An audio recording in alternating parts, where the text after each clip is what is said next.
अरविंदभाई शिंदे काँग्रेसचे नेते आहेत। साहेब, काय सांगाल, आज आपण या आंदोलनामध्ये सहभागी झालेला आहे। जैन समाजाचं एक मंदिर मुंबईमध्ये तोडलेलं आहे, काय आपण सांगाल?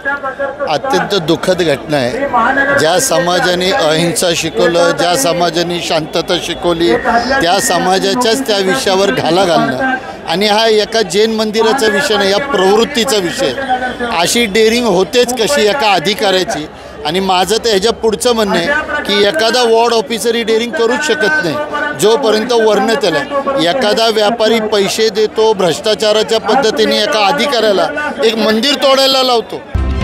आपण पाहत आहात महाराष्ट्र न्यूज नेटवर्क। मुंबई शहर एवढं मोठं आहे, त्याच्यामध्ये लाखो करोड अनधिकृत बांधकाम असतील, फक्त तेच मंदिर कसं काय दिसलं? म्हणजे ह्याच्यामध्ये कुठंतरी ती सिस्टम अत्यंत करप्ट झालेली। मुंबईमध्ये सध्या प्रशासक आहे, प्रशासक हा मुख्यमंत्रीच प्रशासक, म्हणजे तिथले जे आयुक्त असतील हे मुख्यमंत्र्याच्या अंडर किंवा दोन्ही उपमुख्यमंत्र्याच्या अंडर असतील।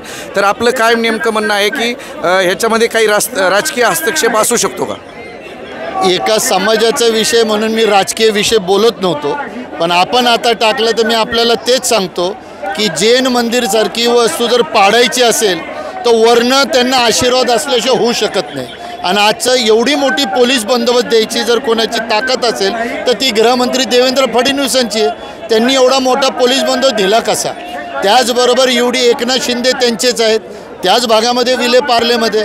म्हणून माझं म्हणणं आहे की त्या अधिकाऱ्यांना नाही तर जे CM आहेत, डेप्युटी CM आहेत, हे सगळे दोषी आहेत त्याच्यात आणि त्यांना ह्या सिस्टममध्ये दोषी धरलं पाहिजे। आज एवढ्या मोठ्या प्रमाणात जैन समाज या ठिकाणी एकत्र झालेला आहे, कलेक्टरकडे ते निवेदन येणार आहे। पुढील काळात देखील जैन समाज रस्त्यावर उतरेल। काँग्रेस पक्षाची भूमिका यासाठी काय राहील?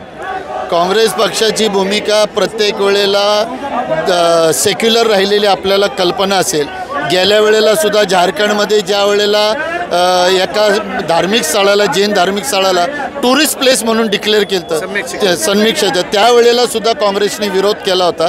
या देशामध्ये प्रत्येकाला आपलं धर्माचं आचरण करणं, पालन करण्याचा अधिकार आहे। अशा पद्धतीने जर करणार असेल तर मग जैन धर्म काय सगळे धर्म राज्यकर्त्यांना धडा शिकवेल। Thank you for watching this video.